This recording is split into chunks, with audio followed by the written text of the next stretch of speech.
అందరికీ నమస్కారం. నిన్న అంటే దసరా రోజు జరిగిన కందుకూరు దుర్ఘటన, దానికి ఈ రాజకీయ నేపథ్యంలో సెలవులు పలవలు ఆకులు తోరణాలు పండగలు కడతారు చూడండి, బంతిపూలు దండలు కట్టినట్టు ఒక జర్నలిస్టు విలువలు విశ్వసనీయత ఉన్నోడు ఆ పని చేయొచ్చా అన్న కోణాన్ని ఒకసారి ఎక్స్పోజ్ చేయగలిగితే, నిన్న చిలక పలుకుల రూపంలో ప్రజలకు తయారు చేసే సన్నివేశాలని కొంచెం మనం ఒకసారి ఆకలించుకోగలిగితే, ఆ కృష్ణారెడ్డి చెప్పిన దాంట్లో ఒక విషయం నేను చెప్పగలను. మహానుభావుడు రంగా గారి మరణాన్ని ఏ ప్రభుత్వంలో జరిగింది, ఎవరి ఆధ్వర్యంలో జరిగింది, అప్పుడు ముఖ్యమంత్రి ఎవరు, అప్పుడు ఈ కదంబ కార్యక్రమాలు నడిపిస్తుంది ఎవరు, అంటే వాళ్ళు చేసిన పనో లేకపోతే ఇంకోటి చేసిన పనో ఏదో విధంగా వాళ్ళ కాని వాళ్ళ మీద ఆపాదించడం అన్నది అప్పటి నుంచే మొదలైంది. దిక్కుమాల నెరేటివ్స్. ఒక కాంగ్రెస్లో వంగవీటి మోహన్ రంగా అనే వ్యక్తి ఏ స్థాయి కలిగిన వ్యక్తో అన్న విషయం అందరికీ తెలిసిన వ్యక్తి. అలాంటి వ్యక్తి మరణాన్ని కూడా రాజశేఖర రెడ్డి గారి మీద ఆపాదించేస్తే సరిపోతుంది. అంకిత భావంతో ఆ సామాజిక వర్గ పరిరక్షణ కోసం ఒక ముద్రగడ గారు అనుకోండి, లేదంటే హరిరామజోగి గారు అనుకోండి, నేను ఎప్పుడు మాట్లాడే ఈ దాసరి రాము లాంటి వ్యక్తులు వాళ్ళకి ఎంతసేపు ఆ సామాజిక వర్గం కోసం పరితపిస్తూనే ఉంటారు వాళ్ళు. అలాంటి వ్యక్తుల గురించి మనం ఎవరైనా మాట్లాడే ముందు ఒకసారి ఆలోచిస్తారా లేదా అన్న దగ్గర మేమైతే ఆలోచించాం అన్నప్పుడు, ఒక లోకేష్ గారు పోలీస్ వ్యవస్థతుడుగా ముద్రగడ గారిని సంబోధిస్తూ మాట్లాడిన మాటలు అప్పుడు ఏ సామాజిక వర్గం ఒకసారి ప్రజలు గ్రహించండి. ఎవరు ఏ విధంగా బుల్డోస్ చేస్తున్నారు. సరే, ఈ సామాజిక వర్గాల విషయం ఈ కృష్ణారెడ్డి కెలిగాడు కాబట్టి నేను విశ్లేషించవలసి వస్తుంది. నేనైతే 2 లెంపలు వేసుకుని మరీ చెప్తున్నాను. నాకు చాలా చికాకైన విషయం కులాలు మతాలు. ఎందుకంటే ఇది లౌకిక దేశం. భారతదేశంలో ప్రతి ఒక్కడికి జీవించే హక్కు ఉంది, అది కులానికి మతానికి అతీతంగా. మీకు ఇంకో విషయం చెప్తాను. ఆ రోజు ఇదే రైలు దుర్ఘటన తదనంతర పరిణామాల్లో ప్రవర్తన, ఆయన్ని దుర్భాషలాడింది, ఇవన్నీ ఎవరి ఆధ్వర్యంలో, అప్పుడు ప్రభుత్వం ఎవరిది మీరు చెప్తున్నా ఇన్వర్టెడ్ కామా సామాజిక వర్గాలదే కదా. ఇప్పుడు ఆ రోజు చిరంజీవి గారు లాంటి వ్యక్తి సంఘీభావం ప్రకటించడానికి ముద్రగడ గారి ఇంటికి వెళ్తున్న దగ్గర నిలువరించింది ఎవరు? ఇది కూడా మీరు జాగ్రత్తగా గమనించుకోండి ఒకసారి. అప్పుడు ఆ ప్రభుత్వం ఎవరు? ఇన్వర్టెడ్ కామాలో సోకాల్డ్ మీరు చెప్తున్న కులం. సప్రెషన్ ఎవరిది? మళ్ళీ అదే సామాజిక వర్గం. సో ఈ ప్రస్థానంలో మీరు కందుకూరు అనే విషయంలోకి వచ్చేసరికల్లా మీరు ఆద్యంతం గమనిస్తే, ఈ పవన్ కళ్యాణ్ అనే వ్యక్తి ఒక పప్పెట్ లాగా, ఒక దేబ్జలాగా ఎలా ఉంటున్నాడు. ఆ రోజు అన్నగారికి నిలువరించినప్పుడు ముద్రగడ గారి విషయంలో స్టాండ్ స్టిల్ సైలెంట్. అప్పుడు కొమ్ము కాస్తుంది ఎవరికి? ఇదే చంద్రబాబు గారికి. అంటే ప్రాథమిక జయం పవన్ కళ్యాణ్ గారికి, చంద్రబాబు నాయుడు గారికి కొమ్ము కాయడానికి ఒక రాజకీయ ప్రస్థానంలో ఆట్లో అరటి పండ్లో పార్టీ ఒకటి పెట్టి మనందరికీ నటనా చాతుర్యంతో యాజ్ ఇఫ్ సామాజిక వర్గం అన్న కోణాన్ని డివైడ్ అండ్ రూల్ అని బ్రిటిష్ వాడు పెట్టినట్టు ఈయన ఎత్తికి తీసుకొచ్చి ఈయన పరంగా ఆ సామాజిక వర్గాన్ని పరిరక్షిస్తున్న నేపథ్యానికి తెరలు లేపుతున్నట్టుగా ఒక పక్క పిక్చరైజేషన్. సెకండ్ని పెట్టి భీష్ముడితో యుద్ధం చేయనివ్వకుండా చేసిన కార్యక్రమాన్ని దీన్ని ఒకసారి పోల్చి చూడండి. ఎందుకు ఈ సెకండ్ రాజకీయాలు? దసరా రోజు జరిగిన దుర్ఘటనకి నిన్న హోంమంత్రి గారు కానీ ముఖ్యమంత్రి గారు కానీ సంఘీభావాలు ఇస్తారా? అంటే ఫ్లేరప్ అయ్యేదాకా చూస్తున్నారా మీరు? ఏ రాజ్యాంగం మీద ప్రమాణం చేసి కులమతాలకు అతీతంగా, రాగద్వేషాలకు అతీతంగా మేము పరిపాలిస్తాం అన్న దగ్గర మీ ఆయనలో ఇదే పవన్ కళ్యాణ్ గారు అదే సామాజిక వర్గానికి సంబంధించిన విషయంలో ఒక ఉప ముఖ్యమంత్రి అన్న నెరేటివ్స్ని బాగా పోర్ట్రేట్ చేస్తున్న మీరు పిఠాపురంలో వివక్షకు గురైన ఎస్సీ ఎస్టీ సామాజిక వర్గం అప్పుడు ప్రభుత్వం వరదండి, మళ్ళీ ఇన్వర్టెడ్ కామాలో ఈ సామాజిక వర్గం పరిపాలిస్తుంది. వీళ్ళు కాని టెన్యూర్లో ఇలాంటి వివక్షలు ఎప్పుడైనా కనబడుతున్నాయా? ఇలాంటి హత్యోదంతాలు కులాలతో ముడిపెట్టి ఎక్కడైనా డిబేట్స్ జరుగుతున్నాయా?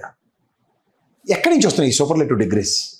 ఓ బాలకృష్ణ గారి నెరేటివ్స్ కానీ, లేకపోతే పవన్ కళ్యాణ్ గారి ప్రతిస్పందన లేని దిక్కుమాల రాజకీయానికి ఇవన్నీ ముడిపెడితే ఇవాళ కందుకూరు విషయంలో కూడా ఈ రోజుకి కూడా ప్రతిస్పందించిన పవన్ కళ్యాణ్ మీకు కనపడుతున్నాడు. నన్ను అడుగుతుంటారు చాలామంది కింద కామెంట్లో అట్లా తిడుతూ కూడా, ఎంతసేపు పవన్ కళ్యాణ్ అంటే ఈ స్టాండ్ స్టిల్ రాజకీయాలకి ఒక నెరేటివ్స్ ఎందుకు ఇస్తున్నారు? ఎలక్షన్స్ ముందు కనీసం కులం చూసేనా నాకు ఓటేయరా అంటే, కులాన్ని ఏదో పరిరక్షించే వాళ్ళ నువ్వు మాట్లాడే మాటలకి రాజకీయంలో స్వార్థాన్ని పరిరక్షించుకోవడానికి ఒక పార్టీ పేరు పెట్టి, స్వార్థ ప్రయోజనాల పరిరక్షణ కోసం నీ వల్ల ఒక్కడి వల్ల కాదు కాబట్టి చంద్రబాబు గారి దిక్కు ఆశీర్వాదంతో రాజకీయ ప్రస్థానాన్ని ముందుకు తీసుకెళ్ళడానిక? ఇది కనుక నువ్వు ఆద్యంతం గమనించుకోగలిగితే జరుగుతున్న పరిణామాల్లో మీ బాధ్యత ప్రజాప్రస్థానంలో శూన్యం అని తెలిసినప్పుడు ప్రశ్నించకుండా ఏం చేయాలి?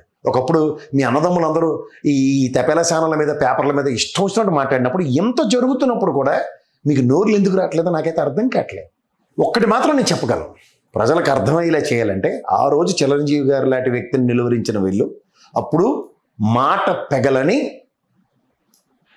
పవన్ కళ్యాణ్. ఇవాళ నిన్న ఈ సామాజిక వర్గంలో దాడిశెట్టి రాజా కానీ లేదంటే వైఎస్ఆర్సీపీ నుంచి 4-5 వెళ్ళారు ఉదాహరణకి. ఈ నేపథ్యంలో వాళ్ళని నిలువరించారు. నిజమే, ఎందుకు నిలువరించారు? వంగవీటి నరేంద్ర వెళ్ళాడు, మళ్ళీ మీ సామాజిక వర్గం వెళ్తే నచ్చరు.